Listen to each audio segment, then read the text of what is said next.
Welcome back, everyone, to Talking It Out with Bachelor Nation. This week, we're catching up with Krystal Nielson. As a quick refresher, everybody, Krystal was on Ari's season of The Bachelor and then Bachelor in Paradise 5. We're also talking life after the show with her, rebuilding after a breakup, finding love with her partner, Miles, and, of course, life with their beautiful one-year-old baby, Andara. But before that, you know how we do. We got to get to our hot takes. Mike, I'm going to kick it to you to start us off.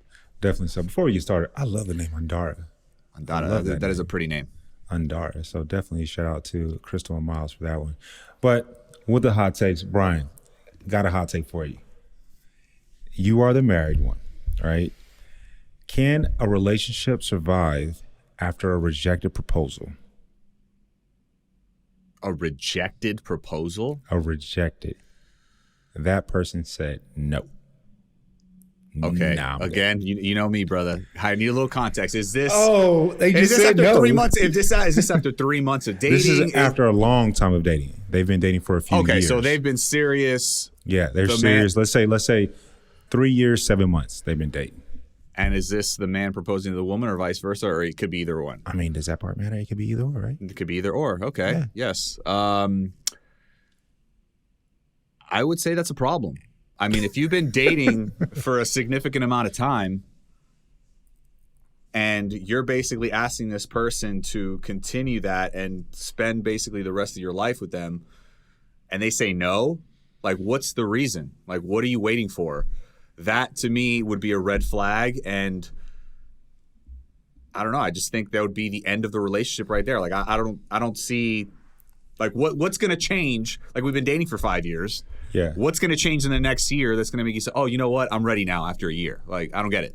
I mean, isn't love supposed to be forever? Marriage is supposed to be forever, right? Yeah. So you're saying, whoa, slow your roll. It's forever. I got to be ready for the decision?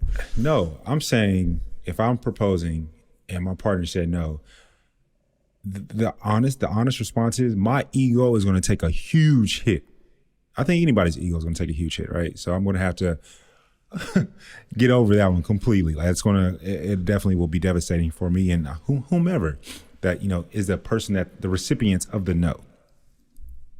I do disagree with you though.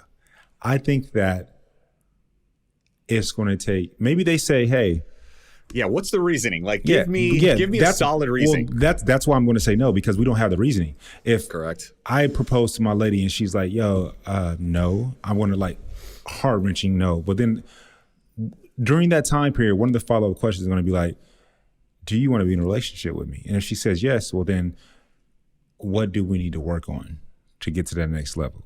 And so my answer is no, caveat, because I want to dig deeper and find out more. Well, that's fine. I get that. I wouldn't just be like, no, okay, we're done, bye. Well, some people would be like no, though.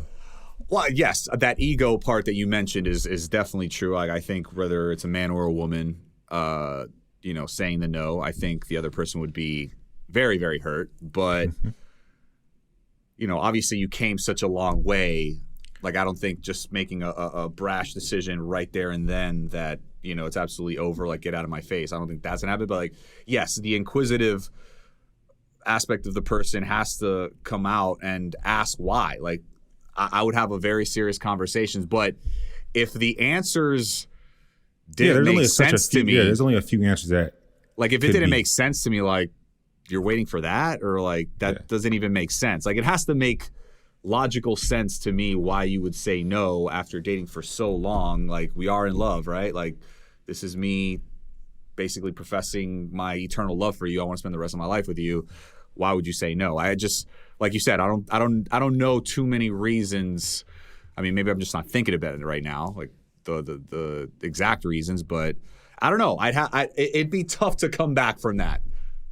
I'll just say that. It definitely will be tough. I'm not going to deny that whatsoever, but I still think that my ego would be tarnished. But I think I'm strong enough to still ask that question.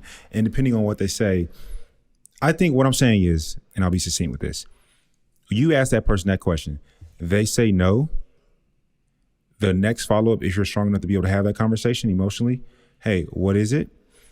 That is going to either break the relationship off completely or make you guys that much stronger. I personally am a believer that when tough things happen within a relationship, there's only two choices. Either leave it and not be strong enough, or, hey, we're going to work through this shit. And so this is one of those situations. I'm sure there's relationships where, like in that example, I'm sure that somebody said no and they're now married for 10 years with kids. Like it was just a blip on the radar, right? But to some people, that's everything. And it's like, that's it. There is no relationship after you say no to such a monumental question. I guess my thing is, for you, wouldn't you kind of dig around first and before you ask your woman to marry you? Yes. You know what I'm saying? Like you kind of get a sense that, okay, she's going to say yes. Yes. Maybe that's just you and I, because I'm definitely going to be like dropping hints. I need to know that this is a bona fide yes. Yeah. It's like, hey, how do you feel about marriage? Like, do you see us together? Yeah, absolutely. Okay. Yeah. You could tell she's going to say yes. But then also, with that being said, sometimes people just tell you what you want to hear. Just kidding, Mike. Like, damn, baby, I've been trying to tell you. I done got your ring size and everything. Now you going to tell me no? On second thought. All right. So that's that on that one. All right. So here's one for you, Mike. Okay. What we got? Are you a red flag? What you mean? This was actually a tweet. A woman posted this, that you are a red flag if you are a single man over 30, especially with no kids. Damn, are you a red flag? Is that you fit that description to a T? I feel hella called out. Are you a red flag, Mike? Side note, talking about over 30, right? I had my afro out the other day, and I was with my mom. She teared up a bit because I got gray hair. I got a couple gray hairs in the front. She's like, my baby got the gray hairs. That was really cool. But you becoming the other veteran as well. You a veteran, but now you're becoming a real veteran. The other veteran, right? I'm coming to what do you call it? A silver fox. Yes, but, absolutely. Distinguished gentleman you are. There we go. Am I a red flag because I'm a male that is over 30? Or did it say gender or no? Well, in reference to this question specifically, it was a woman tweeting this. So she was saying that a single man over 30, okay, so she didn't say gender. Okay. Yeah. First off, like, why is it got to be gender-based? But second off, hell no, I'm not a red flag. If anything, I'm a green flag. I done made it through my 20s, financially secure, no STIs, no kids. What you mean, credit score over 800? You tripping. I'm going to talk my talk. I got it going on. So therefore, no, that's not a red flag. Anybody that's made it over 30 is not a red flag that doesn't have children. What it does mean to me, though, is I'm going to assume, and then I'm going to ask, like, hey, is this something that you want? You know what I mean? And then in my case, as you know, and everyone Bachelor Nation knows, I would have had a child. I just had a miscarriage. True. So, I mean, there's so many things. That person that said you're a red flag, I'm like, all right, thank you for letting me know you're a red flag. Bye. Listen, Mike, you are not a red flag. Not only are you not a red flag, but you're a diamond in the rough, okay? I appreciate it. You know, you're in your 30s, no children, you're a highly successful, eligible bachelor. Like, how is that a red flag for a woman? You know what I'm saying? Like, you are actually in your prime. You know what I'm saying? Like, no, men, we have until 37. I still got a couple more years of prime. You still have a couple more years. What I'm saying is you are mature. You have experience. You know what I'm saying? Like, I guess I'm trying to see where she was coming from when she said that you were a red flag. It's like, I guess maybe are you just a playboy and you're just, sleeping around and like you're already 30 or in your 30s and you still haven't settled down? Like, maybe you haven't found the right one. You know what I'm saying? And, like, and maybe that's fair. But that's fair for her to say. Serious relationships, right? Like, I guess without knowing the history, like, I don't know if you would be able to just say that blanket statement now to everybody. That's definitely fair for her to say. Like, if she said, hey, you're a good looking guy, you can get women, blah, blah, blah, blah, blah. Are you just a hoe? And are you just like sleeping around? That's fair for her to say, right? And there's nothing wrong with that. But for her to say you're a complete red flag off rip, nah, I think that someone like in my position, I'm picky. It's like, why is being picky and selective so bad? When we pick out a house, we always want to get a custom. If you're able to afford a custom house, you want a custom house more than likely, which i.e., guess what that means? You're really selective. Why are we more selective about our homes than we are about our partner? Facts. Like, let's turn the question around. Do you feel that a woman over 30 with no kids is a red flag? No, I really absolutely don't. Not. Absolutely not. I mean, women are more and more getting married later in life. They're focusing on their careers. They're working on themselves. Like, I don't see anything wrong with that. Shit, I was 30 damn 7 on the show. So if they're calling you a red flag, that means I was even brighter red. But brighter red. Yeah, I don't even know where I was going there. But yeah, I mean, 37. Rachel was in her 30s. Yeah, and I think it just, like we always say, like we would not have meshed or probably have gone for each other if we were in our 20s. Like it didn't make sense. We weren't ready for each other at that time. Fast forward a couple more years into our 30s. Now all of a sudden we're at the right place in our life, career-wise, mentally, emotionally, and we came together, and it's beautiful. So I disagree with that. There's so many reasons I disagree with this as well. I mean, I take my military background, right? I was literally traveling the world for my country. Like, I'm not going to get in a relationship, get married, knock somebody up within 18 months of being at that base, right? Or if I wanted to go to school and become a doctor like yourself, I'm focusing on my doctoral, baby. Like, this is my focus. You know what I mean? Yeah. There's so many things that makes a person not have a child and or marriage before the age of 30. I mean, let's be honest. I was going to marry the woman I was with. She was going to get the ring, you know what I'm saying, the whole 9. I was going to get down the knee, you know, the whole thing. It didn't work out that way. You know, they say, tell God your plans, you make them laugh. Yeah. Facts. You make them laugh. And look, everything happens for a reason. She just wasn't the one for you, and you're on to bigger and better things in the future. She's not around just yet, but you're going to find her, and you don't have to be stressed about being a red flag in your 30s. I ain't no red flag. I'm shit. That's BS in my opinion. Definitely so.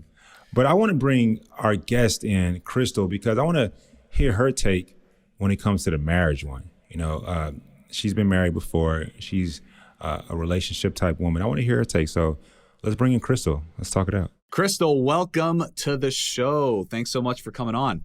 Yeah. Hi, guys. It's so nice to meet you. I think this is our first time meeting ever. Yes.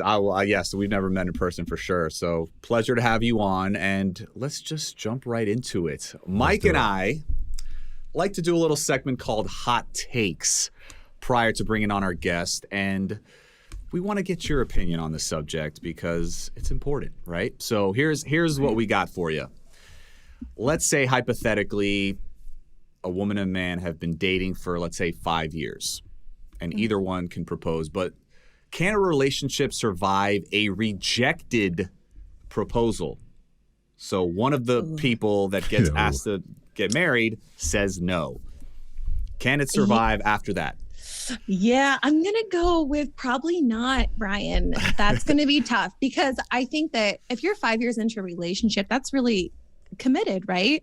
And I think the natural next step would be if you're on the same page. I mean, after 5 years, I think you'd have that conversation of, are we moving forward or do we want to have that commitment? Like there should be open dialogue happening. And if someone's not on a page, like you should know that. Yeah, that's what we said. You definitely should. You should know. You should throw hints like, hey, I'm either looking for this or hey, what size ring are you? You know, you should throw hints out. Totally. I feel that it can work. What kind of ring do you want? What kind of ring do you want? I feel like it can work. It's just all about, you need to have some very tough conversations and throw your ego to the side. Well, you know, why do you think it can work? That's what. Why do I think it can? Yeah. Because I believe in magic, of course. No, seriously, I feel like it can work because one, I know for a fact it's worked in the past for some people. Mm-hmm. And then two, when really tough things occur in a relationship, as they always do, whether it's 6 months in or 26 years in, that's when you can really test the relationship. And that's where you have those really, really, truly effective communication where you got to throw your ego to the side at times. And you got to say, what's going on? What's the deal? You know, and be raw. And I think that when people can have those raw conversations, it's only two ways to go. We're going to work through this together or not. I guess my main question, Krystal, like, I don't know if you agree or not, but my first question would be like, why not? Like, why don't you want to get married? After 5 years, we've been together. I love you. You love me, supposedly.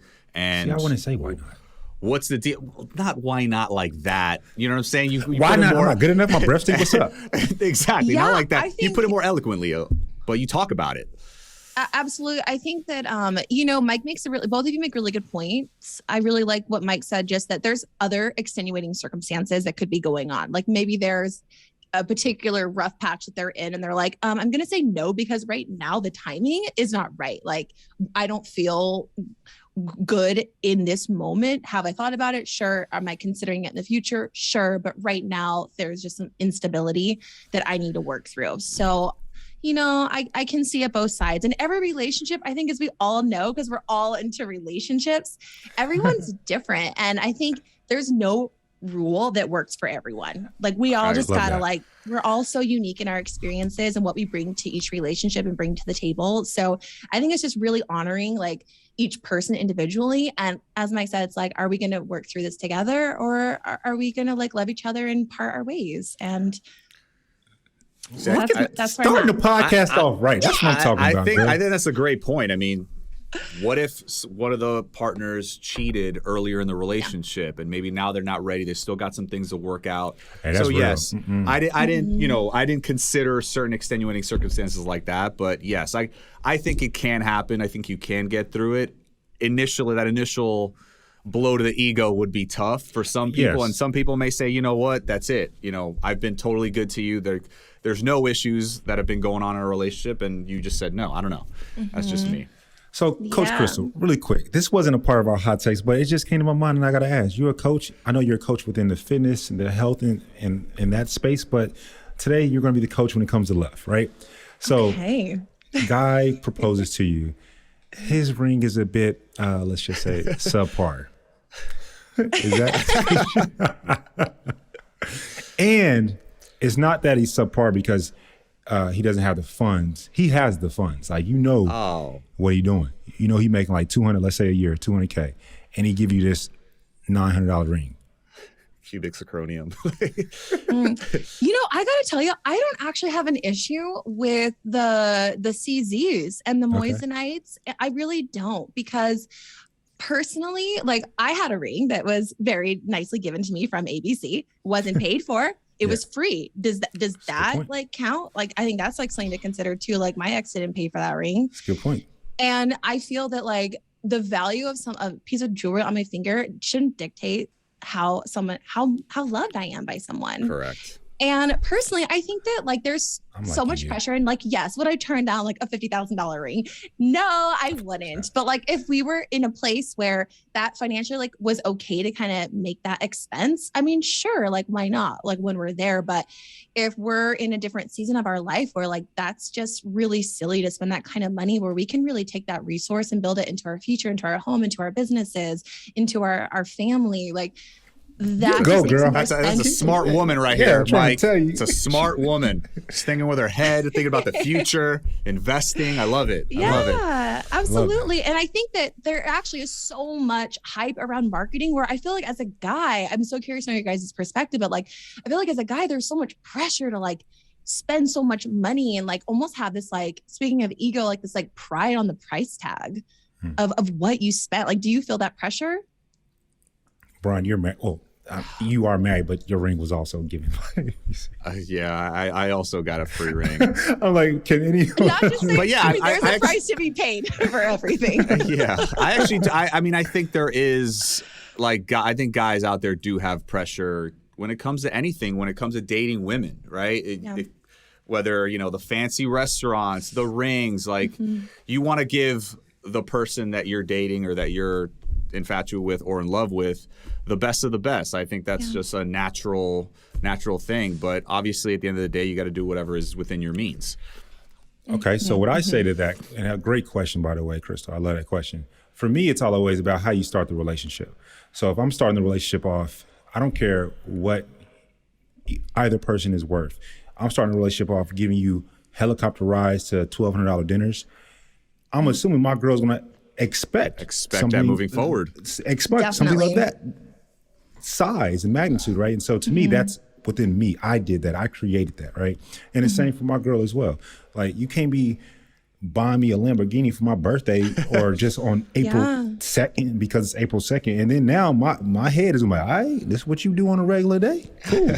Oh my God. Can I ask you guys though? Because I will say didn't always have this perspective. Now that I'm like a mom, my perspective has completely changed. Like I definitely loved, kind of that materialism and the relationships, like sure, like when I was young, hot and single. But it's definitely different now in the season where I'm in. But I feel like coming off of The Bachelor, where we had the helicopter rides and we had the whimsical experiences and the travel, I feel like that like really kind of shaped a lot of for like a good couple of years how I felt dates and things should be, like very kind of over the top and very theatrical and it's not real life. Definitely, it's not real life. It's not real life at all. I'm loving that you said that because I've talked about that with some of my boys. Like when it comes to dating, I personally love to do that type of dates with on the show without being on the show. Mm-hmm. I always wanted to hear future shows. I've always wanted to hear more about that, and I like that you said that right there.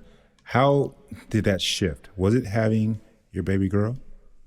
Yeah, absolutely. Okay. I think, what happened was, there was a divorce that happened. There was COVID that happened. Then, I found out I was going to be a mom. And so there was just so much going on in the last 2 years, like all at one time. Mm-hmm. And it really was just kind of like finding myself and my values. And going through COVID, I went through a really hard time financially where I really just like shut down really in my business. I like stepped away from all my business. And there was a point where I was down to my last month of being able to like pay my bills. And I still had my staff running and I wasn't taking a paycheck. And I was 2 months pregnant and there was so much stress and pressure. And I really had to like step back and reevaluate and rebuild better. And I realized like, wow, how much pressure I felt to like perform high and do things so over the top just to like almost like brag about it, right? Or to like show I was living it up. Like these were my dreams and like I'm in this like elevated life, but really it was like very frugalist and it wasn't for the right reasons. And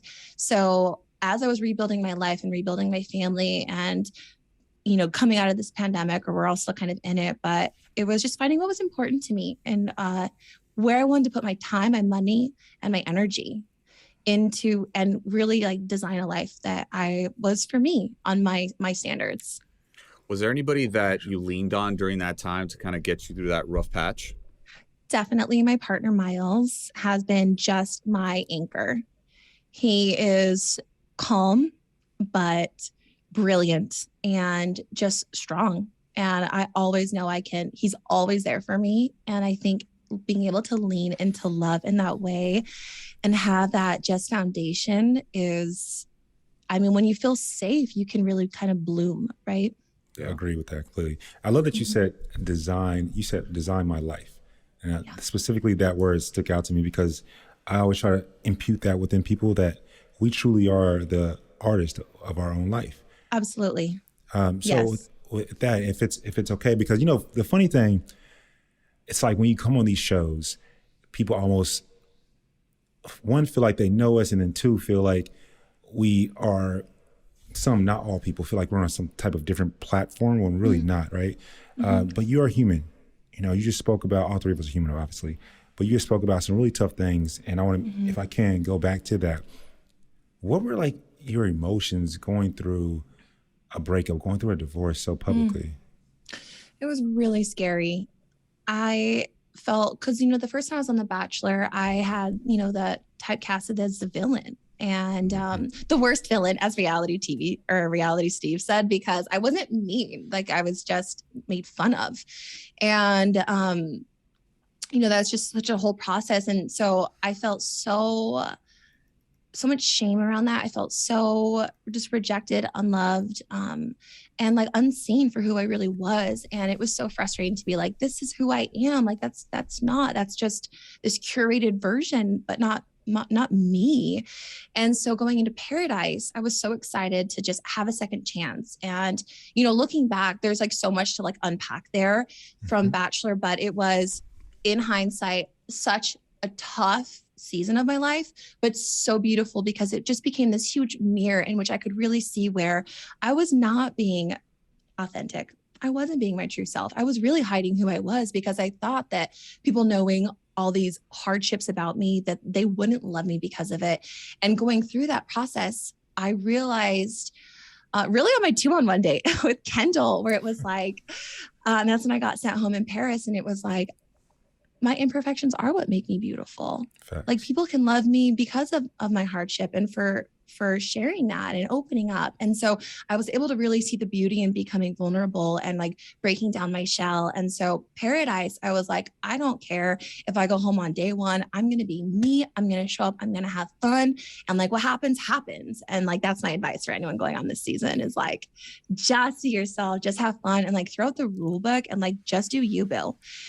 And that really transformed my whole life and really cracked me open to being like, we think people can't see the real us, but we're so transparent. It's so obvious that there's like cracks under the foundation or we're like really hiding. Mm-hmm. And we just got to like own it. And who's going to love you is going to love you. And who's not is going to not. That is true. Who will love you will be there for you. Who won't. And it's funny, like the people that follow us normally are the ones that are like go harder for us, even when we may do something wrong. And the people that never liked us to begin with are gonna go harder as well. I'm like, yo, you'll hate even more this person. Yeah. Yeah. But when it came to being in the public eye with the divorce, how was that aspect for you? Yeah, that was really tough because I felt that going on Paradise, getting matched up with someone and having, there was so much love and attention and celebration around our relationship. And I was like, wow, being in a relationship means I'm loved, but by myself, I was a villain. Gotcha. And so, deciding to separate and divorce, I was really afraid that outside of that relationship, I would be the villain again. I wouldn't be loved. I wouldn't be accepted and I would be a failure. And so for a long time, like we kind of battled on if we were going to split or how long we were going to, when we were going to be ready. Cause it was very scary for both of us, I would say. And, it was really hard. And then it was on Valentine's Day, 2020. And then, just a couple weeks later, the pandemic happened and everything shut down. So that was really tough. And I think I became really, really, I didn't know what to say because I wanted to be respectful of my ex and at the same time kind of honor both of our grieving of what was, and kind of inviting the public in because they were so invested in our relationship was really challenging to navigate. I really didn't know how because I needed privacy, but yet still felt this duty to share that with all of the fans of the show. So it was really tricky. And I think I just felt like I really pulled back for a while because I wasn't really sure what to say. What advice would you give other people out there that have gone through a divorce, whether it's in the public eye or not, based on your experience? Oh my gosh. Well, I just want to say, like, you want to be really clear that that's the right decision that you want to make. And to be gentle with yourself and be gentle with the other person. And you can part ways on good terms. It doesn't have to be angry. And if you can come from a place of love and speaking your truth while still honoring yourself and the other person, there can be a really nice way where you can kind of go on different paths, but still be respectful of the other person. Definitely so. Would you say that y'all broke up and parted ways on good terms? I would say, yeah. I mean, there's just nothing but love and respect for each other. Great. I appreciate that. I don't, personally speaking, I'm not in a relationship. I didn't get in one on the show. I don't know if I would be able to bring that emotion to the public eye. People just going to have to see us not posting together no more. So kudos to you for that. And I love that you said, just be patient, give yourself grace. That's truly important when it comes to that. What did you learn in that? Because, I mean, you were talking about Valentine's Day, then literally, 4 weeks later, the max, we go into COVID. Yeah. Were you with anyone around that time, or were you by yourself? And take us to that. I was by myself. Yeah, by myself with my dogs in my little apartment in Little Italy, San Diego. And yeah, I mean, it was tough to be alone. Yeah. And, it was interesting because there was just so much to process with that relationship, but then also with everything going on in the world, there was so much fear. And like even going to the grocery store and like there was no groceries, there was no toilet paper, and it's just like, what's going to happen? Like they don't even want me going outside. I got dogs. I got, couldn't even go to the beach, couldn't even like go to the park. It was all shut down. It was so surreal. Mm. So I think all of that combined was it was very heavy. I think it was a very heavy time for the whole world. Yeah, definitely so. And once your separation was final, like take us back. Like, what was your headspace when it came to dating? Like how soon were you, I guess, emotionally available to take that next step and start dating again? I will say that, Miles and I met at the end of May, and Chris and I split the first week of January. So, it was like 5 months, and I actually wasn't planning on dating at all. I was just taking some time for myself and to process and really just like do me and like find myself. And when you're not looking for love, that's when it comes and bites you in the butt. That's true. That's true. At least expect there was it. just you know what? And I think there's rules. I'm like, no, I need to wait this long to find someone. But it's like, man, sometimes there's just such this magic and connection. And like, why should I like hold myself back from experiencing something incredible that my heart is like yearning for just because of like rules or what other people are going to say about me? Like, this is where my heart is guiding me and I'm going to follow it. And I'm so glad I did, because now I have this beautiful family. I have this beautiful baby girl, and I am living my dream life. And I got here in an unconventional way, but in hindsight, it was perfect because it's my story and it doesn't need to line up to anyone else's standards. It's my life. And I think that's, where everyone needs to take that into consideration. It's your life. Like you design it the way you want. Yes. And you don't need to give and validate other people and explain yourself. Well, I want to pause and say congratulations. Yes. Life is beautiful for you. So first, before anything else, I feel you're radiating energy, so definitely congratulations to you, to Miles, to Andara, who I definitely want to know more about as well. I do want to ask, in that time frame, you said this is your life, right? Which I love that you said that. You designed your life. I'm never going to forget that. It's all on our gems today now. How do you go through dealing with that breakup? But the real question is, how do you say, because there were people that were hating on you, there were people that were loving you, right? To the haters, and for that young lady or young man listening to you right now, how do you help them get over the haters saying, hey, this is you're in something new right now? What was that like? What's so wild is that I don't see those messages. Like I don't. And I think a lot of that was like reframing. I have, for an example, I have a lot of mommies. I was like with a mommy friend and she was like, oh my God, like so much like mom guilt. And I was like, what did someone say? And she's like, oh, they said another girls' night, have fun. And I was like, that's a compliment. How are you taking that as like something negative? Yeah. And I'm like, I would be like, thanks. I am making time for myself. So I think I definitely choose to see a more empowered state. But like, even with that, I really didn't get a lot of negativity. I did the first time, long time ago when I like first, was with Bachelor. Long time ago. Which was like 5 years ago, which is crazy to say that.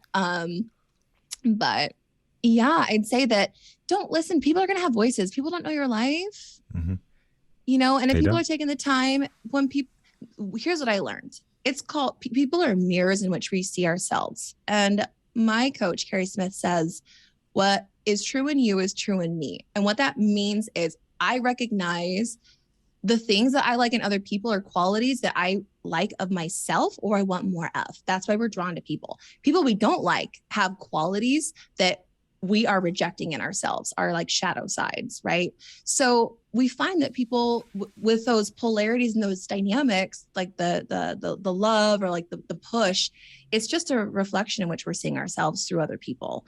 So I would just say, when I would go back and message people who would write mean comments, and my advice to people is I go back and I just say like, I actually respond to them and I thank them for the feedback. And I can only imagine really how, and I don't say this, but I can only imagine how they talk to themselves. If they're talking to other people that way, I can only imagine Strangers the thoughts they're thinking in their own mind. Yeah. And I feel bad. So it's hard to go through life that way. Yeah. Like it's just, they're unaware of why they're projecting that out. And sometimes you just gotta love people and not take it personally. There you go. Love that. So I want to get into your love story. How did you meet Miles, and what was it about Miles that allowed you to open up your heart again after, what you went through with the divorce? Well, we got set up by my high performance coach. And this was, in pandemic, I got really, really sick. I was almost hospitalized and I'd kind of gone through that a few times. And so I was just like during COVID and just extreme chronic fatigue where I would pass out. A couple of times I even had seizures. I had to go to the emergency room and just like extreme fatigue. And all that really kind of started when I came off of Bachelor is when, so I've been like kind of working through recently, like releasing a lot of stored kind of trauma and stress in my body, which has been wild. And anytime I go through a really stressful event, it kind of re-triggers this. And there's an issue with, the parasympathetic nervous system kind of switching on and off. But anyways, she was like, started coming over and bringing me soup and talking with me and was like, when you're ready to date, I need to weigh in on this person. As your high performance coach, I need to check this person off. And I was like, I'm not dating. I just want to write my book. I want to journal. I'm not in the dating space. And long story short, she's like, I know the perfect person for you. But I was really like, no, it's a no. It's a hard no for me. And then after just kind of weeks of, you got to meet Miles. Like Miles is like this. Miles is like that. I was like, okay, you're just not going to stop talking. Like I just have to go meet him just to shut you up because,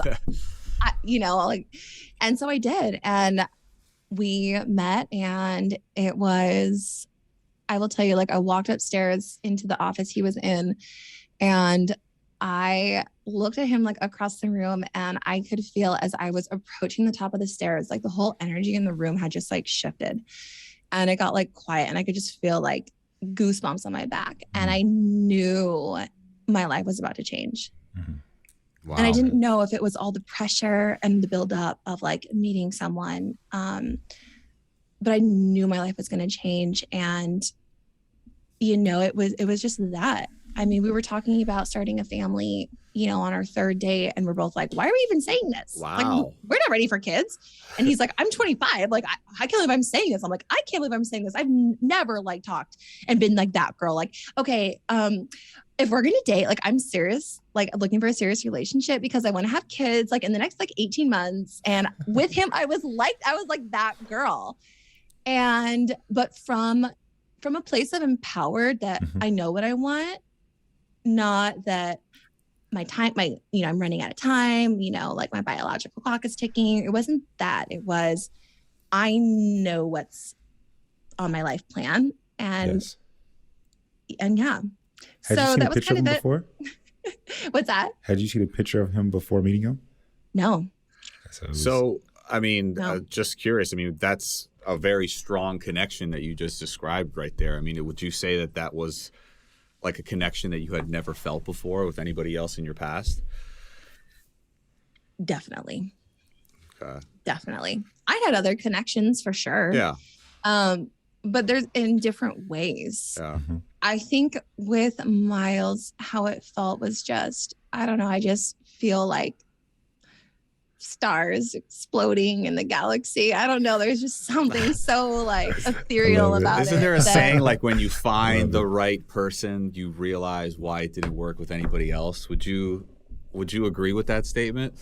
Yeah, after knowing Miles? Yeah. And even more so, I'm so grateful for all the past relationships I had that brought me to make me the woman I am for Miles, because every single one of my past relationships has given me so much wisdom that I can now bring in into this relationship. And it makes me so appreciative of all the past partners I've had. Definitely so. Learning lesson, absolutely. They're part of who we are and part of, making us who we are. Absolutely. So, I think it's important to like look back and appreciate that, because I think a lot of times you can end relationships and there can be a lot of bitterness, but that bitterness and that resentment just can destroy you and poison you and just eat you up. And as Tony Robbins says, if you're going to thank him for or hate him for the bad, you got to thank him for the good, or something like that. There you go. You know what I mean? But it's like, if I'm going to blame him for the good, or blame him for the bad, I got to blame him for the good. There we go. That was it. It's been a while. There we go. That was the one right there. I got it now. That was it. I know all about that energy exchange, and when you're around your person, it just is. It just magical. It feels so different. Yeah. So you mentioned like on y'all's third date, y'all were talking about life together with bringing in family and child. So one, how long were you guys dating before you had got pregnant? We were together for 3.5 months when we found out we were pregnant, which was like, whoa, exciting, but fucking terrifying at the same time. I'm like, oh my God, this is really happening. It's like, I know we talked about it on our third date. I didn't expect it to happen this fast. So like, what was the first thing that went through your mind in that process? That's new. Well, I have a YouTube video of my reaction because I filmed it so you can see it. So you had the pregnancy test ready. You filmed the reaction? Yeah. So I went and did like some Reiki work to like clear some energy and cut some cords. And like right after the guy left, I was like, oh my God, I'm pregnant. I know it. Like, I just know it. And I go to Target to buy a pregnancy test. And I'm like, all I see is babies everywhere. And I was like, I'm fucking pregnant. This is for sure. Like everywhere. Like Katy Perry's on the magazine cover. I'm pregnant. And it's like signs everywhere. In front of me in light everywhere. And, it was wild. It's just such a stream of emotions where, am I ready for this? Like, am I ready for this? Like, I'm ready to like change my whole life. And what's so beautiful is like when we can surrender into those moments, like that's when our life changes, right? If we keep like living the same life, it's predictable. Like we're like in patterns, but like it's in the unknown. It's when we step into the unknown, when we surrender and let go, like that's when like the beauty and that's how magic unfolds for us. It's growth right there. Yeah. What was Miles' reaction like when he heard the news? Did you get that on camera Speechless. too? Is that on your YouTube? No. Speechless, but you know what it was? He went home and he like came back and he wrote out like 20 questions. He's like, okay, if we're gonna do this, let's talk about how we're gonna raise this baby. And it was all these hypotheticals, like what if I need to work 50 to 60 hours a week when the baby's born? What are we gonna do? It was like all these things of like troubleshooting, like will we do this or that? So we had like a full plan. And he's like, I'm in it. I'm here. Like I'm here. I'm in it forever with you. And that's always been his answer, because I like am a woman and I get emotional and I like freak out, and then like he just stands as my anchor and I like come back home to him because he's that safety for me, that safe harbor, and always there. That strength is so powerful. And I will say this, like and I told Miles this, and so like we have this in our relationship, but I don't know if you guys do this in this dynamic, but I heard this advice for relationships in fights between like, males and females, or any couple, I guess, masculine, feminine energy. But when a woman is upset and freaking out, all she really is wanting is for her man to grab her and hold her close. Yeah. And when she does, she will melt in his arms. We don't need anyone to fix it. We don't need any troubleshooting. We don't need to argue. We just want to be held and feel safe in our man's arms. I have to remember that. I'm going to remember that. You don't got to say I'm going to remember that. I'll let you know how it works out. No, Brian, I'm just thinking about like if we said that, we would be called misogynistic or something. If we said what? Hear from me. Just go hug her. You said it, so I'm listening. I'm just listening to you say it. Just try it. Just like try no, I definitely it. have. 100% have. 100%. Yeah. I agree with you there. I'm over here smiling, eating my popcorn to your love story. I'm like, go ahead. Let me tell you this. Like, it wasn't. Yeah, let me tell you this. It was, magical. But there's still we still go through hard moments, hard seasons. We're both entrepreneurs and, we're young parents and figuring out this dynamic. And there's still hard things, but it's always coming back together, right? It's how we started the podcast. It's always being can we communicate through this? Are we on the same page? Are we walking together? Or are we going apart? And it's stay committed together and hold that picture of that family. And I know what that picture looks like. What is a date? I'm sorry, Brian. No, go ahead. I have to know this. I'm getting so much positive energy from you. And I feel like that's a part of the answer, but I just have to know. I mean, seriously, within 12 months, half of that, within 6 months, you get a breakup, you go through a divorce, you get a new relationship, COVID happens, you get pregnant. How does a person within 6 months handle all of that emotionally? How? Yeah. A strong spiritual practice, Mike. Yeah. Faith, unwavering faith in the purpose of my life and what I'm here to do, having strong people in my corner that love me and believe in me, but most importantly, believing in myself and connecting into a higher power. Absolutely. Is there a 1, 2, 3 step process you can help or you can speak to our listeners to maybe it's, jotting down your goals? What are some of the daily things that you do? I want to be practical within this. Yeah. I would say this, if you want to start somewhere, read the book Atomic Habits. I'm reading it right now. It's fabulous. And a big thing that the author talks about is anytime you want to create a new habit, start with 1 minute. 1 minute of meditation, 1 minute of reading. We master the art of just showing up. You don't need to master the whole habit that you want. Yeah. Just master the first step. Just sit down, roll out the yoga mat if you want to stretch. You don't have to do a whole workout, but roll it out. Put on your walking shoes. Master the art of showing up. And when you get there, commit for 1 minute. Just start with 1 minute. So go sit down, breathe for 1 minute. Go pull out your journal for 1 minute. I will say the biggest things for me that have transformed my life is meditation and prayer, a combination of it. I also am certified in EFT, which is emotional freedom technique. It's tapping, on your meridians to really open up and move energy in the body. Also through breath and journaling. Oh my God. Journaling allows me to connect with my higher purpose, with my heart, with what I'm here to bring. It also helps me just channel out frustrations, get my thoughts on paper. I just mind dump everything that's going on and can feel so much lighter and clearer. And if I were to do anything, I would say journal. Just breathe and journal for 5 minutes. Just whatever is on your mind, get it out. So is that an everyday thing? You journal every day? Every single day. Yeah. You say I should get a Brian? Every single day. Every single day. So is that a morning, at night, at the end of your day? You can recap things, or how does that work? You know what? I do both. I meditate in the morning. Okay. Morning and evening meditation and journaling. Okay. And I work a lot with oils and crystals and a lot of other kind of healing modalities too. I'm very kind of woo-woo-y. Crystals. I love it. Hey. Brian, a little business right there. Oh, is that already exist? I see what you're doing. You see what I did there, Mike? You know what? I see what you're doing. You had me for a second. Trademark that after the show. I'm telling you, I think you have something there. All right, so let's fast forward 40 weeks to when you and Miles became parents and to a beautiful baby girl. Andara, how is she doing? Talk to us about her. Andara is my angel from heaven who taught me the power of commitment, of loving myself so that I can really love other people fully. She's taught me presence, and she's really made me want to show up so much bigger in the world and really just show up with courage. She is 14 months old, 14 and a half.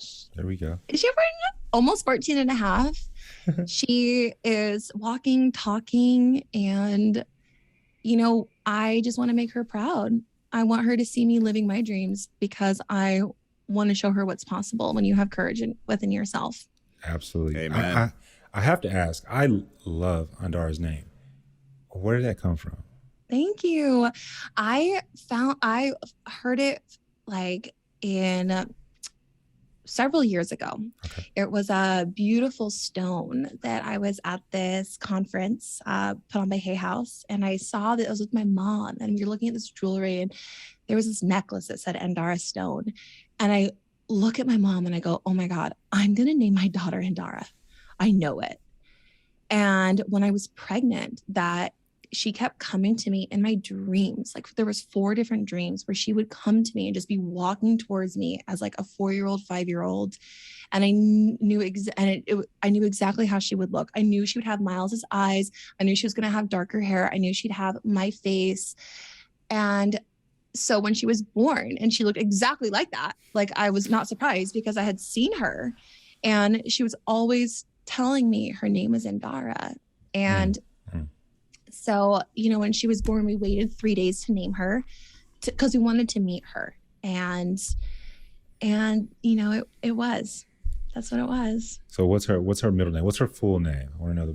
Her name is Andara Rose Bowles. Andara Rose.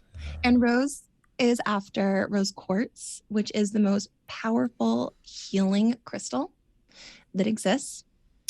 And rose oil, which has the highest megahertz of healing energy. It's a very, very powerful stone and oil and flower.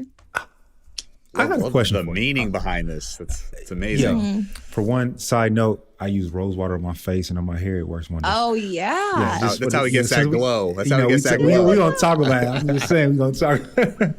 But, Krystal, so earlier I asked you about like ring size, and you said it really doesn't matter, you know, the financial aspect, XYZ, right? No big deal.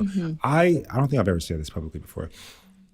I personally want to be like different and want to be extremely intentional and have a lot of meaning behind when I buy a ring for my lady. Of course. Yeah. Would you be opposed to Miles getting you like a gem? Oh, not at all. Okay. Not at all. Okay. I think it's beautiful and unique.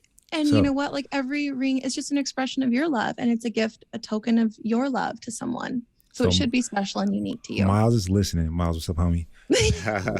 What if he was listening right now? Because he is. And you trying to, you know, throw it in his ear that you wanted a particular gem. What would it be and why? Oh, he knows what I want. He knows what I want. There we go. So are we expecting some bells here soon, some wedding bells soon? And if so, I got to be invited to this one. And what's that? I mean, you had a paradise wedding. Like, what's this wedding gonna look like? You know, it's so wild because I'm torn. I'm like, okay, I've done like the big televised wedding, and which was like big, but it was also big because there was a lot of. Mike, were you there for that? I was there. It's kind of weird because I was there and we had never met. It was, you know, awkward. That's right. Yeah, it was. There was literally like hundreds of people that I didn't know that were there. Yeah. And we were allowed to bring 30 people, including bridal party. So it was like really small, but like it was like big, but it was weird. I mean, it was just production for a show, right? So I'm kind of torn between doing something kind of like big, because did I really have like the big wedding? Or do I just want to go and elope? And honestly, I don't really know. And either way, I think I would swing it. I think it'd be a conversation with Miles to say like what's important to us. Timing's a big thing. And however it's going to be perfect. And one thing I will say this, I'm not going to be that bride that's going to stress out about all the little things, the napkins, the utensils. I do not care. Thank you for saying that. So, I want music. I want a dress. I want good hair, good glam. So you're going to be and cake, and I'm good. So hands off. You're getting a wedding planner. Let them deal with it. You'll just give your input here and there. Definitely. Okay. She said, definitely. I am not doing that. Or it might be something just like super. I think it's going to be something really intimate, just our closest people, and just really simple. Because I think what's just important is the unity and having our most important people there. It doesn't need to be a show for anyone else. I don't need to pay and spend years paying off a party. You know, it doesn't make sense to me. Save to put a down payment on a house or something. Oh my, yeah, absolutely. I would so much rather buy a house. Yeah. I don't need that. I don't need all that. You just get good pictures and I'm good. You know, I just want the good photographer. I'd invest in that. Okay, so what I'm hearing is we need a good photographer. We need my girl got to have her glam, and then we need a good DJ.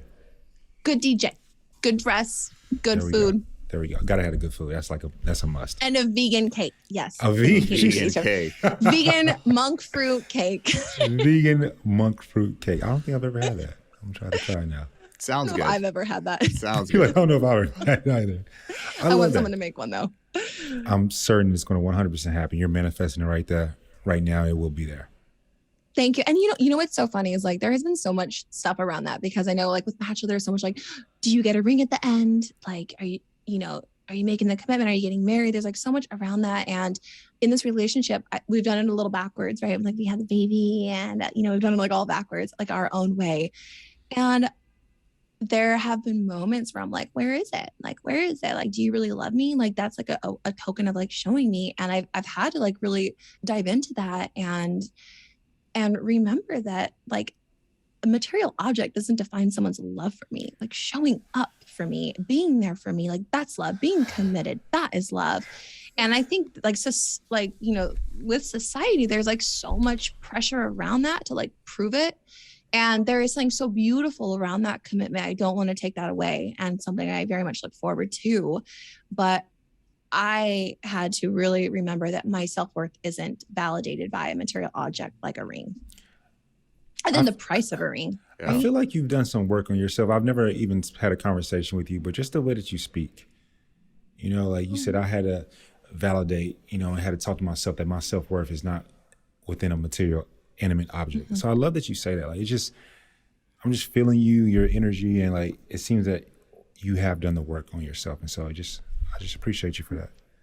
Thank you so much. I appreciate you saying that. I've done a lot of work, and it's been hard and it's been scary, and it can be really scary to go back and look at the vulnerable, wounded parts of us. But that's where our real growth and transformation happens is having the courage to go back there and reparent yourself and like rework through that. And that's where you grow and heal. And, it's important to have support when you do that.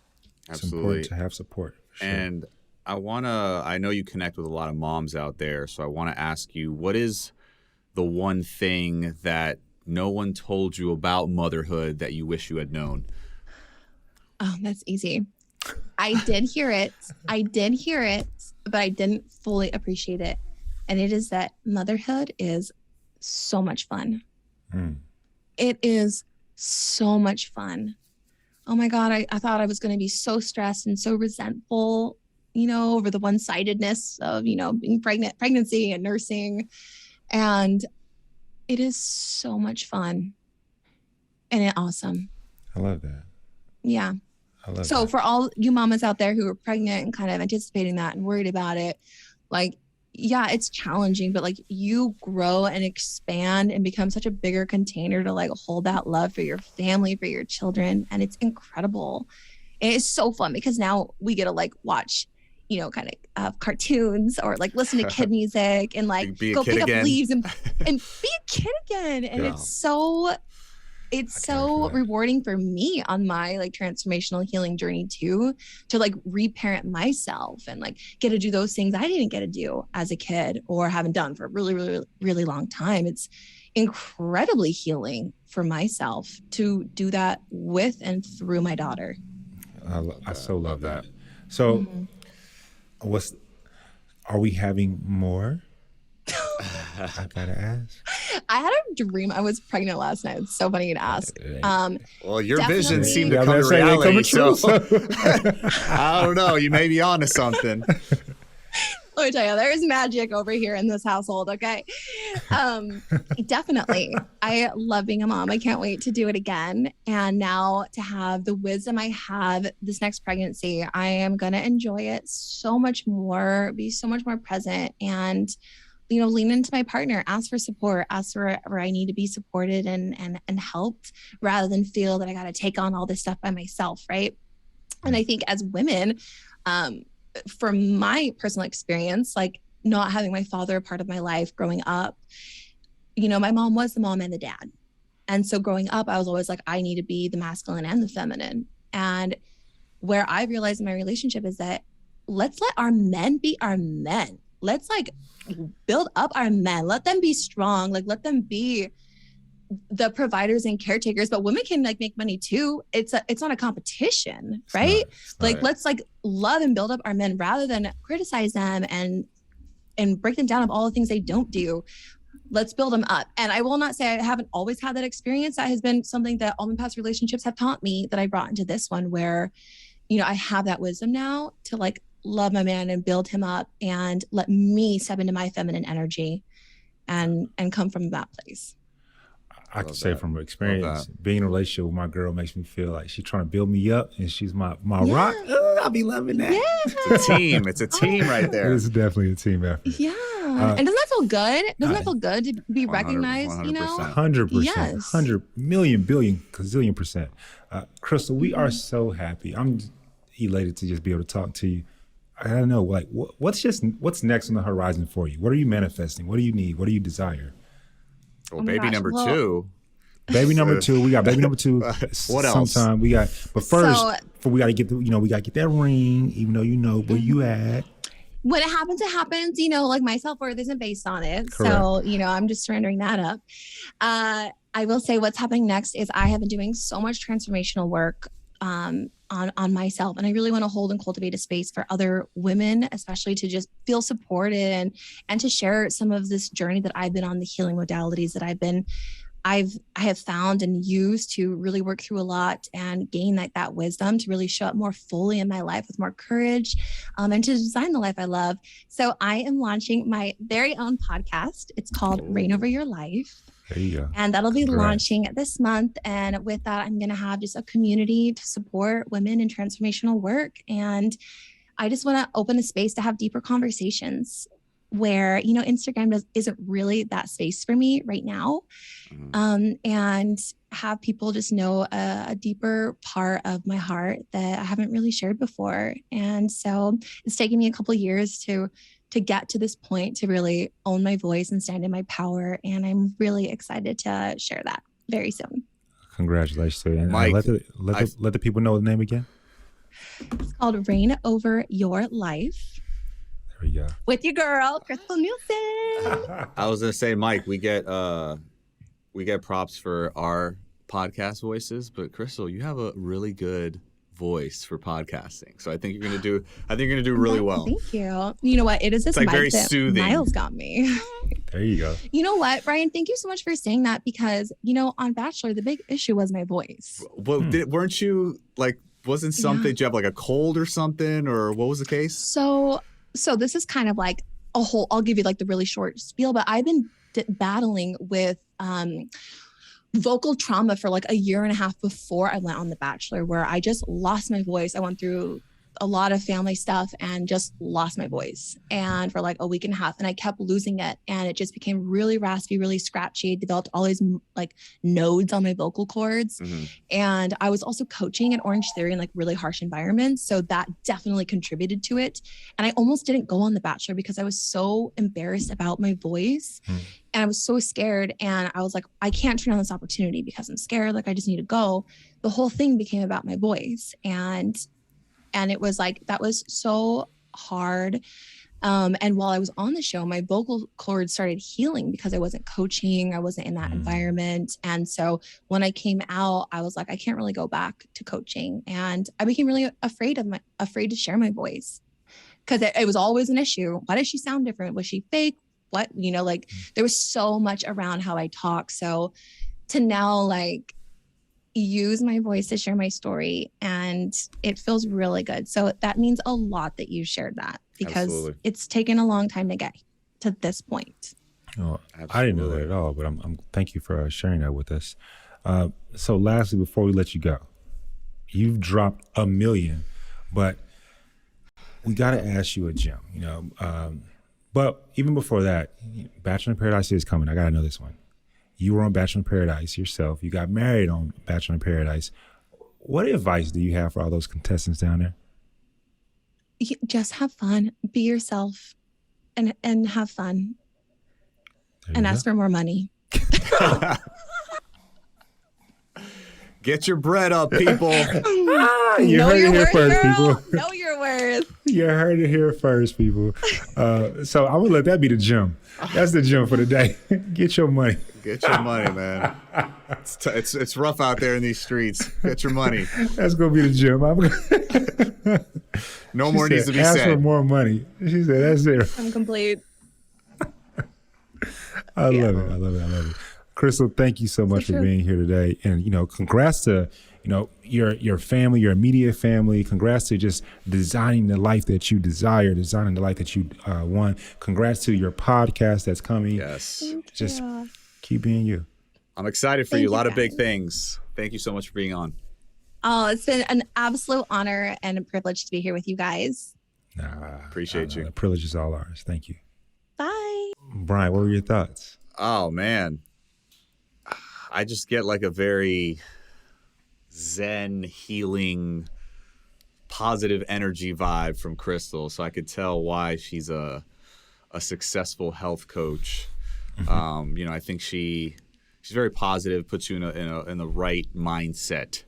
Completely. And, she knows her thing. She knows her stuff about, health and fitness. So, yeah, man, I enjoyed it. I enjoyed the conversation. It was great hearing a new mother talk about that experience and the relationship with the daughter and her man and just how they've navigated through tough times, like she said, through COVID, through a divorce, being pregnant so early on in the relationship. It was, very a lot of strength. She coming did from all that that woman. in 6 months. Yeah. I can't even imagine, think about the emotional and mental stress, going through you during those times. Uncertainty. I don't know how to do I don't know how to edit my own TikTok in 6 months. For her to do all that in 6 months is just flabbergasting to me. I'm happy for her. I'm happy that she's happy. She kept a smile on the entire time. She did. I can't help but think about our fans, yo. There were some things that she said, I was like, ooh, I can't say that. It was a few different things. But I loved her poise. I loved her energy. It was magnetic. It was kismet. And what she mentioned was what I literally said last week when it came to the energy. You can't fake that, yo. Yeah. Can't fake that whatsoever. To everybody out there, we hope you enjoyed this episode. We love you all for listening. Thank you so much for tuning in to TIO and giving us all the support we could ever ask for. So we love you guys. Definitely so. And like I always said, I absolutely adore when I get to see you guys out in the streets and y'all say, oh, I listen to your podcast. Keep that up. Definitely share it with your family, your friends, whether you disagree with us or you agree with us. That's the beauty of it all, because we love you no matter what. And we want to continue to hear your opinions, your stories, your insights. So don't forget to comment, follow. Message on social at Talking Out BN on Instagram. And always, don't forget to subscribe to our podcast and listen to us on the Odyssey app or wherever you get your podcast. And baby, don't DM me no more till you hit that subscribe. We love y'all.